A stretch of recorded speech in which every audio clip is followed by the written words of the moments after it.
Got something quite exciting today. We've teamed up with Ethica CBD Sports Gel to bring you today's podcast with Sir Ian Botham. Now, I don't get the opportunity to film with people like Sir Ian Botham, extremely famous cricketer, and has raised millions of pounds year on year for his chosen charities. Now, Ethica Sports Gel have helped me when it comes to my back. For those of you that know, I suffered with a bad back coming out of lockdown, probably doing too much when it came to trying to get a little bit more distance in my game, and therefore put my back out a little bit. Carrying cameras, carrying golf bags around the golf course has certainly not helped. And to be honest with you, I was struggling to get 12 holes done. I certainly wasn't looking forward to the last 6. But I went through many sort of treatments, sports massages, lots of stretching to try and sort my back out. However, I came across this CBD Sports Gel. Not been a big fan of CBD products in the past. However, I thought I'd give it a go. And within probably about a week, my back was ready to go again on the golf course. Now, this story comes to you because Sir Ian Botham is an ambassador for Ethica Sports Gel. And this is where we've got the opportunity to head up there and speak with Sir Ian about what he's been up to in his life and how Ethica has helped get him back onto the golf course. Enjoy the podcast.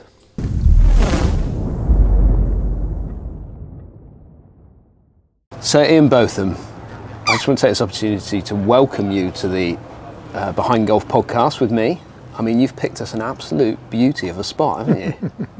Yeah, St Andrews looking down the 18th and the history of golf. Yeah. I don't know how many people there were here today, but certainly at Kingsbarns, the 2 car parks were jammed. So yeah, it's good, and the weather's been fair. A little chilly this afternoon, but no, it's. But we're very lucky. The Rustics Hotel look after us very, very well, and to be part and to be playing, have the opportunity to play with some of these great golfers. It's fantastic. I've been lucky enough to do it for many years now, and. It's something you put into your diary and hope you get the invitation popping through the letterbox, or nowadays on an email. 23rd year after Dunhill. Yeah, but I actually played in the Cup before that. Did you? The years of the Cup. Wow. So I was with Skulkberger, and I just came back with him in the car. I drove him back. And he thinks it's about 26 years. 26. I reckon it was mid-90s, mid to early 90s when they started all this. So, yeah, but to be part of it is fantastic. It's played over 3 courses. For those people that don't actually know that, it's played over we all rotate. You all rotate. Yeah. So you play Kingsbarns, St Andrews, Carnoustie. Yeah. Carnoustie yesterday was in immaculate condition, and we're lucky. We had sunshine. It was warm. People were taking tops off, not putting them on, as you often have to in Scotland. But no, it's been it's just a great experience, and it's been part of it for many years. It's very special. Kingsbarns today, how was that? Kingsbarns, I got off to what is called not a particularly good first hole. Okay. Myself and my pro, we halved it in 7. Did you? Can only get better from there. Yeah, it did actually, thankfully, yeah. I mean, all 3 golf courses, as you know, are very special. And it's hard to rate them, isn't it? I mean, put them in. But do you rate them? Would you put them in? Could you put them in an order? No, because I don't think you can, because you've got Carnoustie probably has less traffic coming through it because it is a little way out, but it's always immaculate in condition. You've got Kingsbarns, which is relatively new. I can remember flying. When we were flying helicoptering across the coastline there, and we saw the Kingsbarns being developed in those many years ago. It's very nice. It's very accommodating. It's a good golf course. It's a good layout, and some of the most spectacular views because you're along that coastline, and it is quite stunning. And then, of course, you've got St Andrews, the history, and that's the thing about this course. Just think, when I walk over that bridge just down there, who else has walked over that bridge? And it is a very special moment, and it's a very special place, St Andrews. Yeah. As a town, the hotels are geared up for golf. We were up here with our own charity event a week ago, 10 days ago, and everybody wants to come to St Andrews and wants to play the courses around. So, yeah, it's very special. And to play the 3 of the best courses around, they're right up there. There are other courses that are very good, but those 3 are pretty special. And I mean, you're right. It's really hard to rate them. You've got the brutality of Carnoustie, which it can absolutely bite you, can't it? Oh. The beauty of Kingsbarns, and then the history of the old course is just, yeah, it's pretty special, isn't it? To come and see it. Well, I think back to last year, and I walked down to the balcony. I was staying at the St Andrews Old Course Hotel, and I opened the curtains, and I saw the same sight on Saturday and Sunday, and that was, there was a puddle that went all the way up to the top here. There's a lake. Yeah. There was guys on surfboards going down the little wee becks there. I've never seen so much water. And then we finished off, and it was a 54-hole tournament, and we finished it on the Monday. Yeah.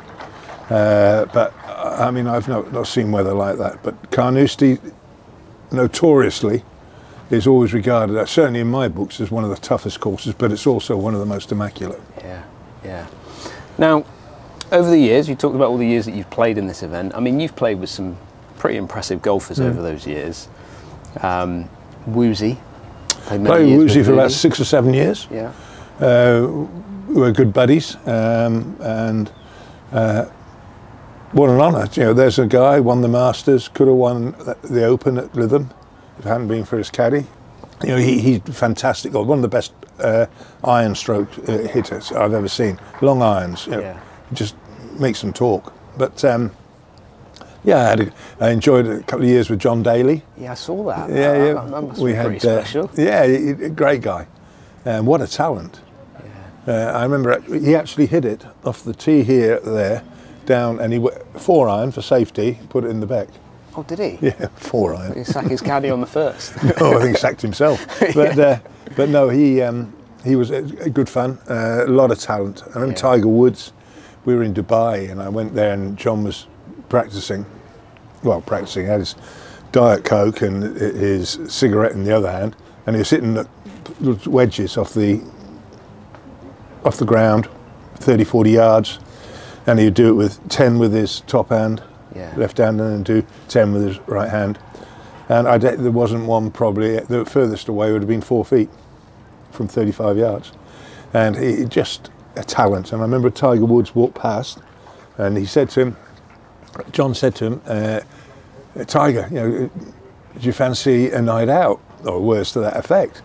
And you know, you can have a drink. And he said, well, I would do if I was as talented as you. I would be going for a drink. And that's what Tiger Woods said to John Daly. What a good answer, though. What a very good answer. Well, I mean, it's a tough question. You know, talking about all those players that you've had the opportunity. Loads, I mean, but it is a tough question. But who would you say is the best you've seen? Is that hard? I know it's a tough question, but you know, you talk about John Daly's talents, but I mean, they all bring something else slightly different to the table. But would you say one maybe stood out that you just looked at and went, wow? Well, I was lucky enough to caddy with Jack Nicklaus in the group, and Jack came over to open a course up in North Wales that he designed, and obviously Woosie was the Welshman. Yeah. Although technically he's in England, but we won't go into that. But no, he's the Welshman, and so you had. I was lucky enough to sit in the locker room. We were there about 3 hours afterwards, and just listening to Jack. And so I'm very honoured. And he is my sporting idol. Right. I actually think what he's done and achieved, and what he's done for the game, is quite remarkable. Yeah. Quite remarkable. And a lot of what we see now is because of Jack. Yeah, yeah, yeah. He's a special man to the game, isn't he? But you know, it's very difficult.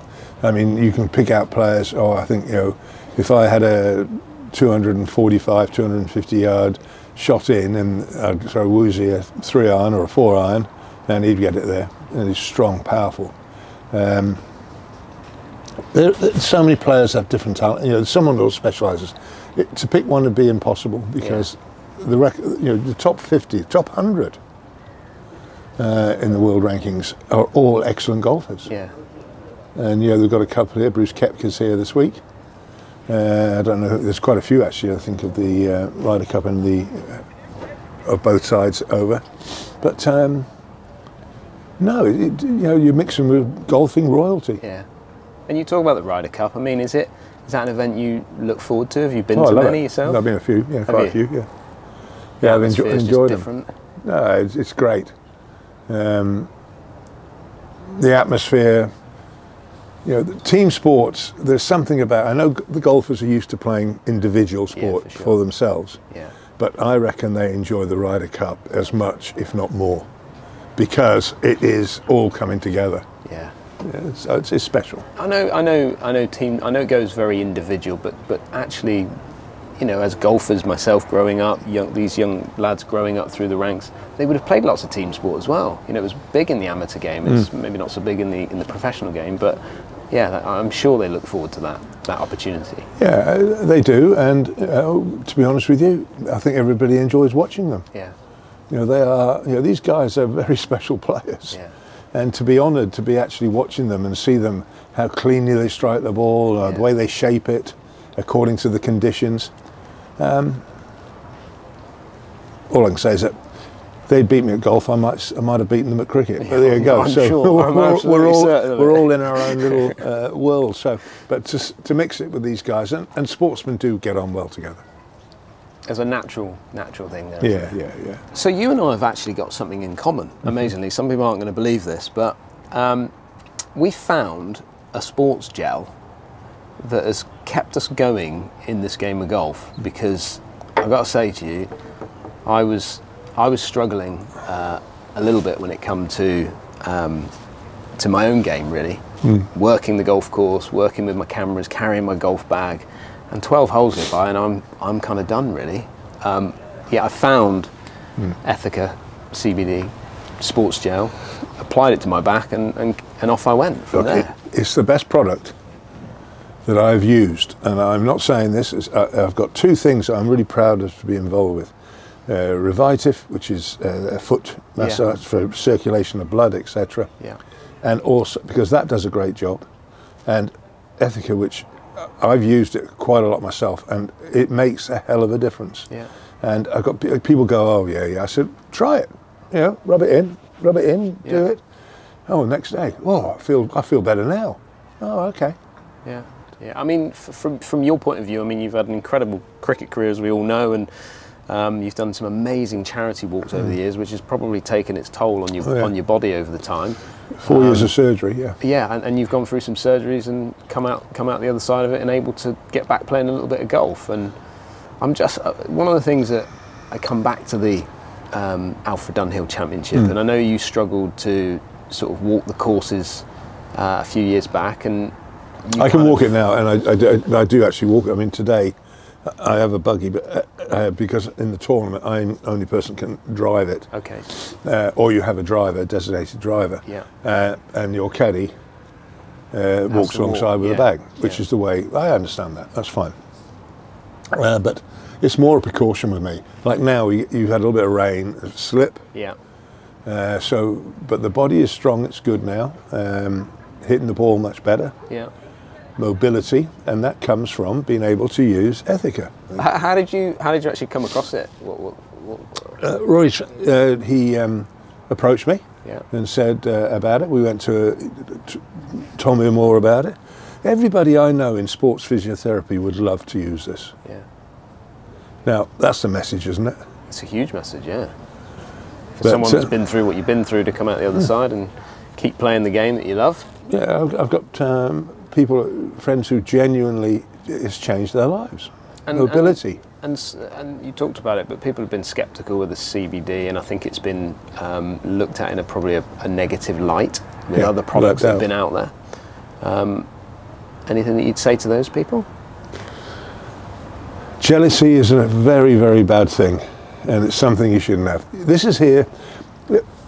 We're trying to help people, and it is helping if they're allowed to use it. And that is the problem. That's that big if. But look, I think there's people now who have actually come round to the thinking a little bit like the way we are. and why is it? Let's do some tests on it, and hopefully that can break down some of the barriers. Yeah. But I do think that it's a case of, oh well, you know, it's got that in it, so we can't use it. Well, what are you on about? Yeah. What are you actually talking about? So let's put it to the test. And I would suggest that, yeah, go into the labs, tell us what effect it will have on a sportsman. Yeah. Apart from helping him get fit. Yeah. So we'll have to see, but I do think there's light at the end of the tunnel now. And like everybody else, fingers crossed. So I've heard through the grapevine that in years gone by, you're a bit of an all-rounder really when it came to sport. You put your hand to most sports, do you say? Yeah, I wasn't very good at synchronised swimming. And we're not, you gave it a go. Or dressage. But no, I played. Always loved golf. Yeah. So I played in the lower divisions. I played football. I played badminton to a reasonably high level. Yeah. Which a great sport. Golf, obviously cricket. Yeah, I have a crack at most things. Yeah. And obviously, as you get older, I need a bit of help. That's times, but the body's in really good nick at the moment. So I'm very pleased, and that's played its part. Ethica. Who got you into golf? That's what I would like to know. My father. Was it? Very early? Like yeah, he was a good golfer. In your youth? Yes. Oh no, my earliest memory. Yeah. Is I wouldn't remember the name of the golf course. It was actually Royal. It wasn't Birkdale. It was the other one they play up there. Anyway. Hoylake? Lytham. Oh, Lytham. Yeah. Yeah. Lytham. Yeah. So I went up there, and I think I was about 3 years old. Wow. But I can have them. I remember one thing. My dad said, "Sure, we'll go down there and you can play from the fairway." I said, "No, I want to hit it here." And I was 3 going on 4, and he had this cut down forward or whatever it was, yeah. and I smacked it over all the gorse, which was about 100 yards, 50 to 100 yards, and that was. So you had the power back then. Well, I think timing more than power. But no, I couldn't say I probably struggle to do that now. But no, my father encouraged me a lot in sport. He was a good footballer. Yeah. He could have played. Bolton Wanderers tried to sign him when he was in the Navy, and would you believe he said to them, "I can't sign for you in the Navy because I want to get my pension." Yeah. Okay. So you imagine one of the footballs now. I don't want to play in the Premiership because I've got to go. It was a very different world back then. Totally. But I mean, I would say that we all fall in love with the game of golf. I know you started when you were 3, but where would you say your love affair for the game started? From whatever age. I was never without a ball or a bat or a football, cricket ball, tennis ball, and it was always sport. Yeah. No, look. So many people. I know so many people, and have watched these people who have literally all the talent, but just give it away. Can't be bothered. Why? I said, well, I tell you what, playing professional sport's a lot more fun than working. Absolutely. Yeah, so the penny doesn't sink. But no, a lot of people. I see some of them guys. They just drift away, and why I don't know. In cricket and in golf, or just both, and football, all sports. Yeah. I mean, football, like you said, it wasn't that fashionable when I was playing. I mean, the players weren't on 500,000 a week or whatever it is. So, every opportunity I'll be out there playing one form of sport. Rain, snow, thunder, lightning, a bit of sunshine occasionally in the UK, but I was always out there. I was up for it. And not just, I love going salmon fishing, wading down the rivers. Nice. I go to Scotland. Was up there a couple of weeks ago, got a couple out, which was nice, gave them a little kiss and put them back. Yeah. That's one of my other passions. And actually, there's quite a lot of sportsmen, who do that. I mean, I'm not into sitting around a carp pool, and throwing in some sweet corn and all that, but I understand why other guys do. And probably the same buzz that I get when I'm in a river. And that is, you've got, say, 80 yards, and you're walking down that 80 yards, a yard at a time cast, sweeping the water, and you get out at the end. I get there and look out, and I look at my watch. It's 2.5 hours gone. Amazing. It's total shutdown. Yeah. And it works. You need that though, don't you? All Certainly sportsmen do. As a sportsman, just that shutdown moment, bit of peace and quiet, bit of your own time. Yeah, and I think it's exactly what it should be. Yeah. Golf and cricket. Is there anything that you feel like you've brought into the game from one cricket? thing. Well, cricket. I think the way I played, I was always aggressive on the front foot, which I think someone's just upset. duffed it. I'm just watching to see if it's this lad here. No, he's just having a swing here. See, what do you think of this swing, Dan? A bit falling over. Yeah, that's not going to go. He's done all right off that slope. Where's it going? Oh, he's done all right. He's overcompensating for it going left off that slope now, I think. But yeah, well, he's got a long putt and that swings quite a bit from there. Yeah. Where were we before I got rudely interrupted? We were just talking briefly about the similarities maybe between cricket and golf. Well, in theory, you would think that the golf would be easier because the ball's stationary. Yeah. No, I like a moving ball, but not too much to think about when I'm over it. If I'm a quick player. Yeah. So I don't try and take it all in. I say to the caddy, Martin, who's caddied for me for the last 6 years in this tournament, and I just say, what's the distance, Martin? It's 140 to the front, 160 to the pin. Okay, fine. That's 7-9. Yeah. And then you go, oh, this 180, 190, 200, 5-iron. Yeah. Yeah, but that's my thought process. Nothing else goes into it. Simple. And if I play it simple and keep it simple, it's like any sport. I mean, I play cricket with guys that just analyse everything. You know, you see guys going up and they have one of these iPads or whatever, and after they've been out and they watch it to see. Well, the obvious choice is you probably played a bloody awful shot, or you gave it away, and whatever. You don't have to look at it to know that, do you? Yeah. Yeah. If you get a Jaffa, a really good ball, and you can't, pitches middle and leg and hits off, else my old mate Warney, that's a different cup of tea. But when you've just had a go at a wide one and nicked it to the slips, well, that's a good shot, by the way. Sounded good. But look, I think you can overthink in sport. Well, it's interesting. All the sports that you've just been sort of talking about, things that you've played in the past, they're all reactive. They're reaction sports. Like even fishing, when if you're trying to catch that, football, cricket, they're all reactive. Whereas golf is, as you said, it's very stationary. You've got almost too much time to think about it before you hit it. And I think the best golfers don't think about it too much. Yeah, just get on with it. They'll see it. They'll have the vision. That's what I want to do, and that's what I'll attempt to do. And that's, I think, pretty much the way I play sport. And would you say, like bringing over with cricket, do you think you had the power? Did you bring the power with you into the game of golf? I used to have a lot of power. I used to have when I was young. I'm actually getting better and better now because I've been rebuilt. Yeah. So I've got a whole new left knee, which is fantastic. I've got right hip and left hip were both ripped out within 6 months. Yeah. So 3 months and 3 months. And a spinal rebuild where the fusion had slipped. So that's 4 years of my life getting over that lot. But now, much more mobility. I'm not having to hit it a little bit off the back foot to protect the knee and all that kind of, which you do automatically as a sportsman because you know where the pain is. So someone's chipped in there or putted in from the Valley of Sin, I think. Yeah.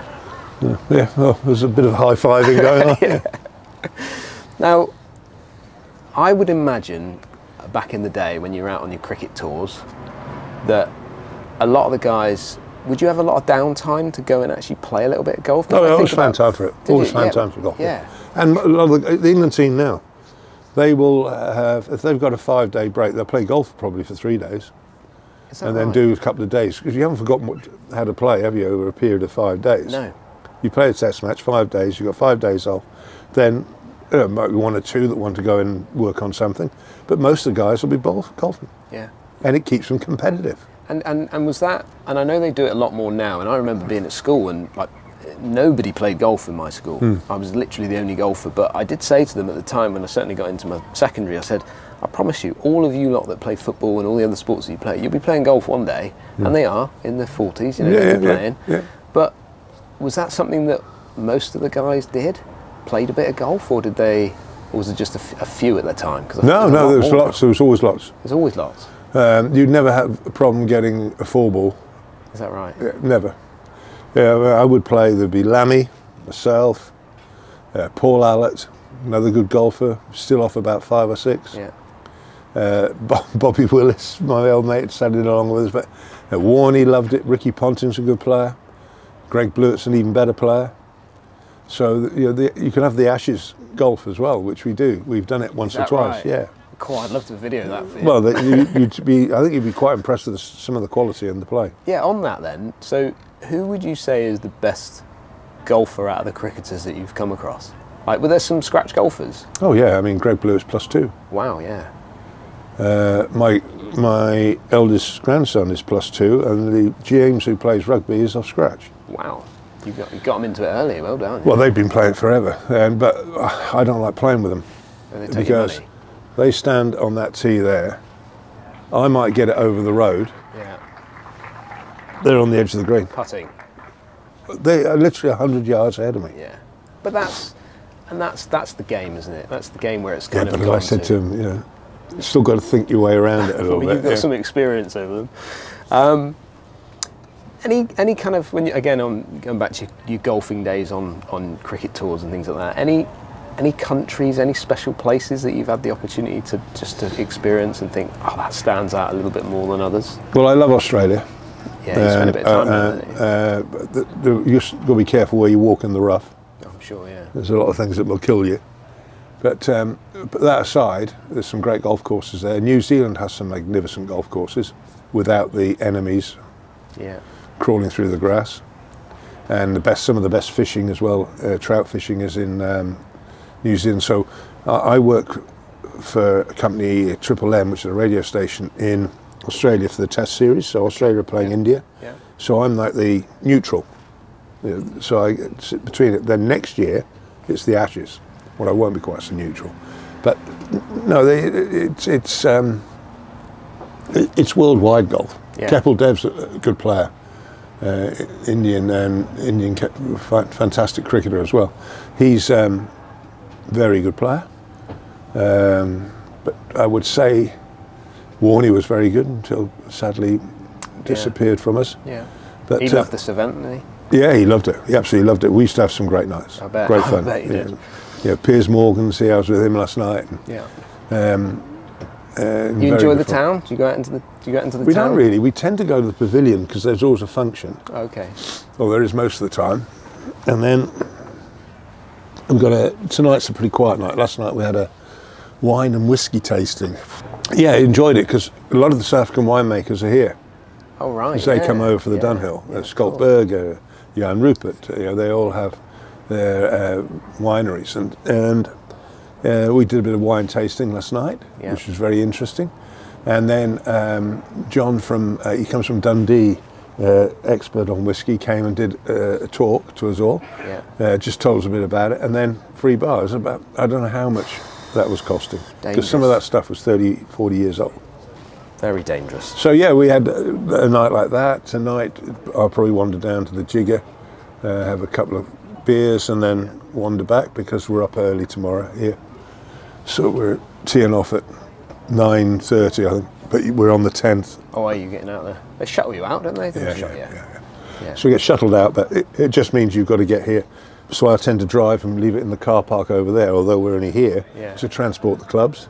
Yeah. And then we get in the buggies and they take us up and to the 10th and then start on the 10th. I actually don't mind starting on the 10th. No, I was going to say, I'd like to get that back 9 out and if it's a little quieter wind-wise and weather. Yeah, I haven't looked at it to see what it is yet, but yeah, fingers crossed.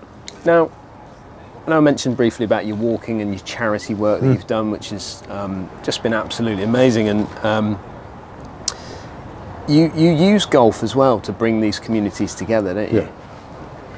Top up. Just sending our sound man to do. Sound man's just been just given top a it up with task. some water, please.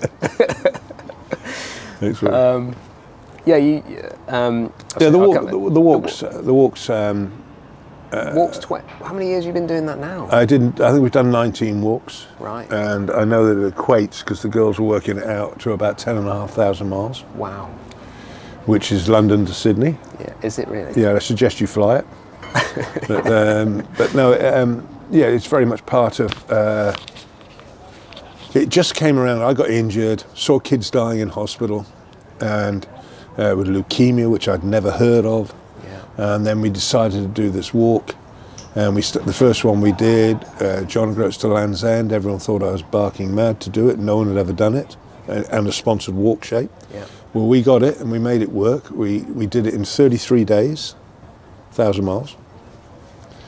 And it was just amazing. I wish I had Ethica with me then. Yeah. That would have got a real hammering.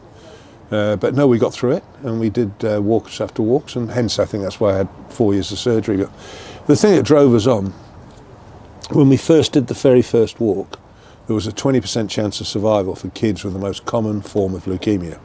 And I'd just seen 4 young boys die when I was having a foot rebuilt. And now it's about 94, 95% survive. So in that time block, and it's in Scotland, near Glasgow, the laboratory, the labs there for the development and exploring, and it's not just, it's sort of, as you do this stuff, you suddenly find, oh, that's good with dementia, and this works with that. So it's been very, very productive. Again, family orientated, so Kath did most of the early walks, and then Sarah took over the latter walks. So it's a proud thing. We've raised a hell of a lot of money, but it's money that's been well spent. Yeah, absolutely fantastic. And you mentioned earlier about your Beefy's charity foundation that you did up here at St Andrews, and I also noticed you did a little bit of work as well, and Beef Johnson was involved. Beef, actually, it's so nice to have him back. Yeah, isn't it? Because guys are playing off the road here. Look, got to hit it off the road. You can't drop it. Well, or you do, it's a penalty. Actual fact, if you can run it up, which he's trying to do there. Well, it's not bad. He's got it to the front. I saw someone get up and down from that road earlier. Just now. Yeah, no, that road, it's... So is it a free drop, or you have to play it? I think you have to play it. Right, yeah. Well, he played it, certainly. He played it, yeah, I just didn't know if he had a good lie on there, that was all. But yeah, you had the opportunity I saw with Beef Johnson. And I suppose what I'm coming on to with that question really is characters in sport. And you know, well, it's good to see him back. You were a huge character in the sport, in your sport, and Beef Johnson's a massive character in the golf game. Have we lost a few? As in, what I mean by that is, are there still enough characters out there in sport? There are, but we've lost a few. Yeah, I mean Bob Willis, Shane Warne, Rod Marsh. There's too many people, and sadly, I'm 68, going on 69, and you start looking over your shoulder and see if am I next up. But I think that sport requires and needs characters, and I hate to see players being suppressed, or oh, you shouldn't be doing that, or you can't be doing that. And no, let them express themselves. Because you were a boring bastard when you played doesn't mean to say he's got to be. Is that media driven? I think, yeah. I mean, they made a big thing with Bazball. You know, they go on about Bazball. The players hate it, but at the end of the day, they're doing, I think, the way we tried to play in the 80s. Yeah. And that was to be on the front foot. Yeah. And be aggressive. And West Indies, that period of time, were the best side that's, in my opinion, ever lived. Yeah. So you battled with them. Australia were always fierce competitors. New Zealand always come hard. Pakistan and India very hard to beat in their own backyard.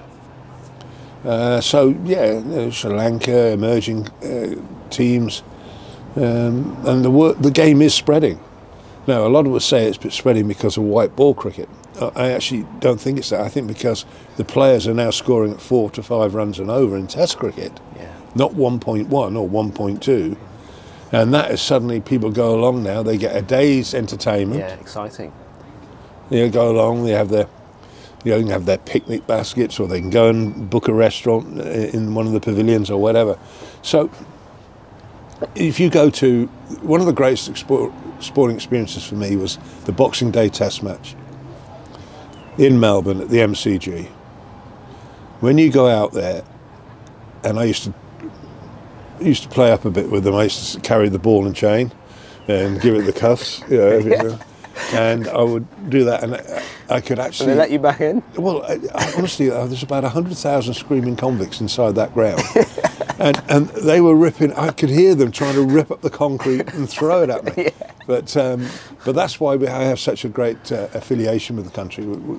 The biggest compliment you'll ever get from an Australian is, you're more Aussie than Pom. Wow. Whew, that's a massive compliment. They love their banter as much as we do. Yeah. First tee nerves. Now,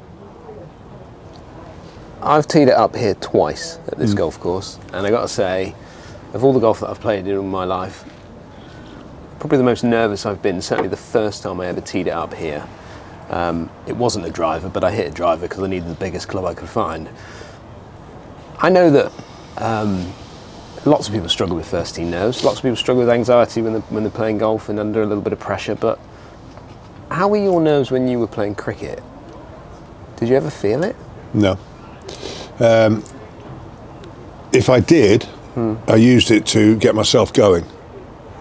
But to be honest with you, no, I don't think I had nerves. I actually wanted to be in the arena. I wanted to be in the hottest place in the kitchen. Yeah. And that's why, if I wasn't bowling, I was standing at slip. And I pestered the teams to let me open in one-day cricket. Eventually they did, and it worked. Yeah. And that's why now you're seeing that more aggressive style. So, nerves, no. No, I stand here on the first tee, and it's the widest fairway in the world. Yeah. And I'm standing there and I'm thinking, get it down the middle, get it down the middle. And if it does, suddenly the whole world is yours. Emotional release. Yeah. But it's just a very special place, St Andrews. And you stand on that tee, you've got the R&A behind you. Yeah, all the members watching on. Oh, yeah. But I actually like that now. When I first did it, I thought, Jesus, what am I doing here? And this is not my sport. Give me a bat. Yeah. But no, I actually, I love it now. I love being around golfers. I like their thought processes. I find them quite amusing. Their discipline. Yeah. Because you never know what time you're going to be shoved out, and if it rains or whatever. So their discipline is good. And one thing I do regret is that maybe if I'd have played golf, I may say maybe because you never know. That's just but the longevity of it. Yeah. So you can go on and play, seniors, 65, 70, and still being highly competitive. Yeah. And entertaining the crowds. Exactly. And that's what I feel we're doing when we're here. Yeah. That's exactly what you're doing. Yeah. Well, I sank a putt today on the 9th at Kings Barnes, and I'd hit the second shot. I got to the top of the little bank. I don't know if you know the course there. Yeah, I do, yeah. And it came back down to where the water is, but it just stayed on that side. So, got a 58-degree angle, flicked it, got it up, and it went, and it stopped. Apparently the boy said it spun well, but it stopped about 12 feet down the slope. Snaky one. And wind behind and slope, and that beck is just down there. And I actually touched this, and it trickled, and the crowd, because it was going so slow, oh, and then it just rolled and just dropped in, that little bit like that putt of Tigers at Augusta, where it just flicks in. Yeah. And that's a buzz. That's good fun. That's and great the crowd fun. Get behind you on that. Yeah. Phenomenal. Yeah. I mean, that kind of stumps my question, really, my next question, which was, what do you think is the most nervous you would have been, which was stepping out for the first time playing for England, stepping onto the first tee here, or getting your knighthood from the Queen? Knighthood from the Queen by a country mile. Yeah. Yeah. I'd actually been fortunate enough to have met the Queen, her late Majesty, on quite a few occasions because of England cricket, captains, teams and all that sort of stuff. And I think she's probably the most remarkable woman that I've ever met. I think she's quite amazing. You think of some of these ladies, Maggie Thatcher, what she did when beat all the odds. But no, I think the Queen, it's something you can't really explain to people. It's just so special. And my family were there, watching the ceremony, and yeah, it was pretty special. So some parting words of wisdom I like to get from certainly people that come onto my podcast. So for those up and comings, let's say, some young kids coming up through the ranks that want maybe a career in sport of some sort, doesn't have to be cricket, doesn't have to be golf, but want a career in sport. Two thought processes. Yeah. One, tell the parents not to push. Okay, I was going to say, what was the parents thing? Yeah. Do not push. Yeah. That will turn that child off, however good he is. Do not push. Let them explore it. And the most important thing, enjoy. Yeah. Go out there and enjoy it. You're playing, you're very lucky, you're a good sportsman, you're playing a high level, whatever level's high level when you first step into it, whether it's club cricket, county cricket, whatever. And any sport. You take these steps. So I think it's crucial that you all turn up to enjoy. Yeah. Parents, do not be too pushy, because if you want to put your children off sport, that's the way to do it. Let them live their life, not you relive your life through them. Absolutely, well said. Well, I just want to take this opportunity to thank you for taking your time to come out and sit with us. I know we've had a lot of entertainment going on around us. No, I'm just looking at anybody coming up, Another long drive, front edge. Look at it. These boys rip it. They do rip it. Yeah, I mean, you've kept us entertained over the years, and I just want to take this opportunity personally to thank you for that. I know there's a lot of people watching that are huge fans of yours, and wish you all the best tomorrow on the old course. Yeah, I look forward to the old course. Well, I think we'll have to be about minus 20. I think you might do, to get there. But you know what? We'll have fun. Day. And also, if you want to play sport, Ethica. Thank you, Ian. Pleasure, Dan. Thank you.